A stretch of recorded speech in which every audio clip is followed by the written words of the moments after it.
अन सासू घरात कुरकुर करी ग, सासू घरात कुरकुर करी. सुनाला कामाचा कटाळा भारी ग, सुनाला कामाचा कटाळा भारी. अन तितक्यात आल्या शांताबाई, तितक्यात आल्या शांताबाई.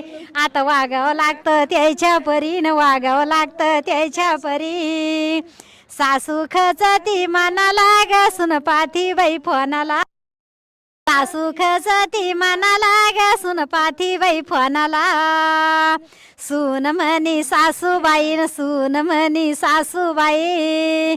नाही तुम्ही बारीक विचार केला ना, नाही तुम्ही बारीक विचार केला. आव तुमच्या लेकानं घेऊन द्याला ना, तुमच्या लेकानं घेऊन द्याला. म्हणून पाहत होते त्याला ग, म्हणून पाहत होते त्याला. सासू खचती मनाला ग, सुन पाठी बाई फोनाला. सासू खचती